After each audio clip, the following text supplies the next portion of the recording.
Hello students of BA first year economics paper second में आज हमारा टॉपिक है steps taken by the government to increase agricultural productivity फिर bracket में agricultural policy.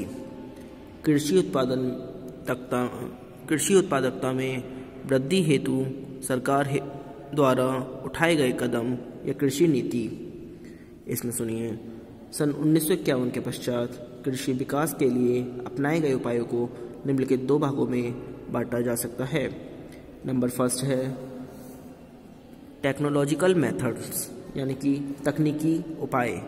इसमें number 1 है HYV सीड्स यानी कि अधिक उत्पादन देने वाले बीज। भारत में अधिक उपज देने वाले बीजों का बीजारोपण सन 1964 से 65 से शुरू हुआ है। इससे भारतीय कृषि उत्पादन में उल्लेखनीय वृद्धि संभव हो सकी है। चावल, गेहूं, ज्वार, बाजरा, मक्का व कपास के अधिक उपज देने वाले बीज तैयार करके इन्हें समुचित रूप से कृषकों के मध्य वितरित करने तथा इनके उत्पादन में वृद्धि हेतु राष्ट्रीय बीज निगम की स्थापना की गई है। 18 जून 2002 को राष्ट्रीय बीज नीति 2002 का अनुमोदन किया गया। नई पौध प्रजातियों के विकास हेतु अनुसंधान को बढ़ावा देकर बीज क्षेत्र के नियोजित विकास के लिए इस क्षेत्र में विनियोग को प्रोत्साहन देने के उद्देश्य से बौद्धिक संपदा संरक्षण का पर्याप्त प्रावधान इस नीति के तहत है। Number 2 more use of fertilisers. उर्वरक का अधिक उपयोग कृषि की उत्पादकता में वृद्धि हेतु खाद के उपयोग में काफ़ी बढ़ोतरी हुई है। पशुओं के गोबर को ईंधन की तरह उपयोग करने के बजाय खाद के रूप में उपयोग करने के लिए समुचित प्रयास किए गए हैं। ग्रामीण क्षेत्रों में कंपोस्ट खाद के निर्माण में वृद्धि हुई है। साथ ही रासायनिक खादों का प्रयोग भी तेजी से बढ़ा है। वर्ष 2009 से 10 में उर्वरकों का कुल उत्पादन 162.2 व आयात 95.5 लाख टन था। Number 3 expansion of irrigation. सिंचाई का विस्तार। कृषि की उत्पादकता में वृद्धि हेतु सिंचाई के साधनों का बहुत अधिक विस्तार किया गया है। नियोजन काल के दौरान भारत में अनेक छोटी बड़ी सिंचाई योजनाएं शुरू की गई हैं। 1951 में जहां मात्र 18% भूमि पर सिंचाई की व्यवस्था हो पाती थी, वहां अब यह प्रतिशत बढ़कर लगभग 50% हो गया। देश में बहुउद्देशीय योजनाओं तथा ट्यूबवेलों के निर्माण से सिंचित क्षेत्रों में उल्लेखनीय वृद्धि हुई है। Number 4 plant protection. पौध संरक्षण। फसलों को रोगों तथा कीड़े मकोड़ों से बचाने के लिए व्यापक स्तर पर प्रयास किए गए हैं। इस हेतु 14 केंद्रीय फसल संरक्षण केंद्रों की स्थापना की गई है। Number 5 establishment of different institutions for agriculture development. कृषि विकास हेतु विभिन्न संस्थाओं की स्थापना। कृषि विकास की योजनाओं के क्रियान्वयन एवं कुशल प्रशासन हेतु हरित क्रांति में अनेक संस्थाएं स्थापित की गई हैं। जैसे 1963 में राष्ट्रीय बीज निगम की स्थापना, कृषि वित्त व्यवस्था के लिए कृषि पुनर्वित्त निगम, उर्वरकों की पूर्ति के लिए उर्वरक निगम आदि। Number 6 agro service centre. कृषि सेवा केंद्र। तकनीकी व्यक्तियों में व्यावसायिक साहस की क्षमता को विकसित करने के उद्देश्य से कृषि सेवा केंद्र स्थापित करने की योजना लागू की गई है। इस योजना में पहले व्यक्तियों को तकनीकी प्रशिक्षण दिया जाता है और फिर इनसे कृषि सेवा केंद्र स्थापित करने के लिए कहा जाता है। Number 7 multiple cropping pattern. बहुफसली कार्यक्रम। बहुफसली कार्यक्रम का उद्देश्य एक ही भूमि पर वर्ष में एक से अधिक फसल उगाकर उत्पादन बढ़ाना है। यह कार्यक्रम 1976 से 68 में लागू किया गया था। इसके लिए इस समय 57 अग्रगामी परियोजनाएं चलाई जा रही हैं, जिनमें से 2 या 3 फसलों को पैदा करने से संबंधित प्रयोग एवं प्रदर्शन किए जाते हैं। नंबर 8, मैकेनाइजेशन, यंत्रीकरण। कृषि यंत्रों, ट्रैक्टरों तथा अन्य उपकरणों के प्रयोग को लोकप्रिय बनाने के लिए कई प्रयत्न किए जा रहे हैं। छोटे किसानों को सहकारी समितियों, सामुदायिक विकास खंडों तथा बैंकों से कृषि यंत्रों को खरीदने के लिए सस्ती ब्याज पर पूंजी प्राप्त होती है। लगभग सभी राज्यों में इस उद्देश्य के लिए कृषि उद्योग निगम स्थापित किए गए हैं। Number 9, scientific method of agriculture, यानी कि वैज्ञानिक ढंग से कृषि। पंचवर्षीय योजनाओं में वैज्ञानिक ढंग से खेती करने पर बहुत अधिक बल दिया गया।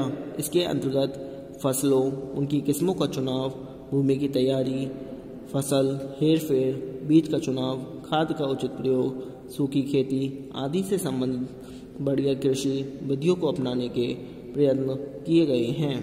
Number 10, development of agriculture land, कृषि भूमि का विकास। पंचवर्षीय योजनाओं के दौरान कृषि भूमि के विकास के लिए काफ़ी प्रयत्न किए जा रहे हैं। भूमि को समतल बनाने, उसे ढलान देने, कंटूर बनाने, सीढ़ीदार खेत बनाने आदि के प्रबंध किए गए हैं तथा भूमि सर्वेक्षण किया जा रहा है। Number 11, improvement of animal husbandry, पशुपालन में सुधार। पंचवर्षीय योजनाओं के अंतर्गत पशुओं की नस्ल सुधारने के लिए आधार ग्राम योजना शुरू की गई है। पशुओं की बीमारी का इलाज करने के लिए चिकित्सालय खोले गए हैं। नंबर 12, रूरल इलेक्ट्रिफिकेशन, यानी कि ग्रामीण विद्युतीकरण। कृषि क्षेत्र की बिजली उपलब्ध कराने के लिए ग्रामीण विद्युतीकरण निगम रूरल इलेक्ट्रिफिकेशन कॉरपोरेशन की स्थापना की गई है। 1950 से 51 में केवल 3000 गाँवों को बिजली मिलती थी। 31 मार्च 2008 तक लगभग 90% गाँवों का विद्युतीकरण किया जा चुका है। नंबर 13, लैंड टेस्टिंग, भूमि परीक्षण। हरित क्रांति को सफल बनाने के लिए भूमि परीक्षण का कार्यक्रम भी बनाया गया है। इसके अंतर्गत विभिन्न क्षेत्रों की मिट्टियों का परीक्षण सरकारी प्रयोगशालाओं में किया जा रहा है। इन परीक्षणों द्वारा यह ज्ञात किया जाता है कि विभिन्न प्रकार की मिट्टियों में किस प्रकार की खाद का प्रयोग किया जाए तथा कौन से बीज बोए जाएं, जिनके फलस्वरूप उचित फसलों का उत्पादन किया जा सके। नंबर 14, अदर मेथड्स, अन्य तकनीकी आय। कृषि अनुसंधान पर अत्यधिक ध्यान दिया जा रहा है। जैव प्रौद्योगिकी फसलों को विकसित किया जा रहा है। टीवी, रेडियो चैनलों द्वारा कृषकों को शिक्षित किया जा रहा है। कृषि संबंधी समस्याओं पर विशेषज्ञों की सलाह के लिए किसान सेंटरों को शुरुआत की गई है।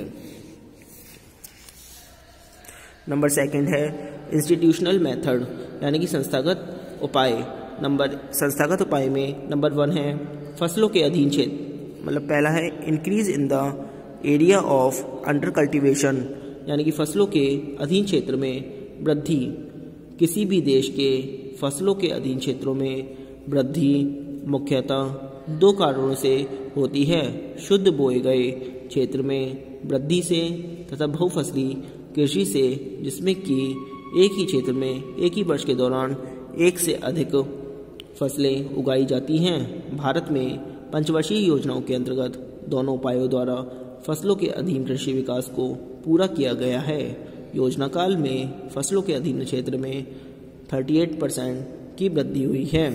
नंबर 2, लैंड रिफॉर्म, भूमि सुधार। स्वतंत्रता के पश्चात सरकार ने भूमि संबंधी कई महत्वपूर्ण कार्य किए हैं। जमींदारी प्रथा को समाप्त कर दिया गया है। खेती करने वाले काश्तकारों को भी भूमि का दायित्व या मारूसी काश्तकार के अधिकार प्राप्त हो गए हैं। काश्तकारी प्रथा में सुधार करने के लिए विभिन्न राज्यों में कानून पास किए गए हैं। भूमि की जोतों पर उच्चतम सीमा निर्धारित कर दी गई है। एक बड़े क्षेत्र की भूमि की चकबंदी कर दी गई थी। सहकारी खेतों को प्रोत्साहित किया गया। Number 3, improvement in credit faculties, साख संबंधी सुविधाओं में सुधार। कृषि विकास के लिए सरकार ने साख सुविधाओं के विस्तार के लिए कई उपाय किए ताकि किसानों को कम ब्याज पर उचित समय में उचित मात्रा में पर्याप्त ऋण मिल जाए, जैसे सहकारी साख समितियों, भूमि विकास बैंकों, ग्रामीण क्षेत्रों बैंकों व किसान सेवा समितियों की स्थापना की गई। कृषि वित्त संबंधी सर्वोच्च संस्था राष्ट्रीय कृषि एवं ग्रामीण विकास बैंक नाबार्ड की स्थापना की गई। नंबर 4, इम्प्रूवमेंट इन मार्केटिंग, बिक्री में सुधार। कृषि वस्तुओं की बिक्री में सुधार का मुख्य उद्देश्य किसानों को उनकी उपज की उचित कीमत दिलवाना है। इसके लिए विशेष रूप से निम्न दशाओं में प्रयत्न किया गया है। नंबर 1, रेगुलेटेड मार्केट्स, यानी कि नियमित मंडियां। नियमित मंडियों का प्रबंध सरकार द्वारा नियुक्त बिक्री समिति करती है। इनका उद्देश्य किसानों को मध्यस्थों के शोषण से बचाना है। इन मंडियों में बाटों की मीट्रिक प्रणाली प्रयोग की जाती है। नंबर 2, मिनिमम सपोर्ट प्राइस, यानी कि न्यूनतम समर्थन कीमत। इसके अधीन सरकार उत्पादकों को उनकी उपज के लिए न्यूनतम कीमत देने का विश्वास दिलाती है। नंबर 3, कोऑपरेटिव मार्केटिंग सोसाइटीज़, सहकारी बिक्री समितियां। सहकारी बिक्री समितियों की स्थापना भी कृषि बिक्री में सुधार करने के लिए की गई हैं। नंबर 4, सिंगल मार्केट, एकल बाजार। कृषि में अभी भी विद्यमान विभिन्न नियंत्रणों और प्रतिबंधों को हटाने के लिए संपूर्ण देश को किसान के लिए एकल बाजार के रूप में स्थापित कर दिया गया है। नंबर 5, अदर इंस्टीट्यूशनल मेथड, यानी कि अन्य संस्थागत सुझाव। सरकार विभिन्न फसलों के लिए वसूली व समर्थन कीमतों की प्रतिवर्ष घोषणा करती है। सिंचाई, बिजली तथा उर्वरक आदि पर सरकार आर्थिक सहायता प्रदान करती है। आज के लिए इतना ही। Thank you very much.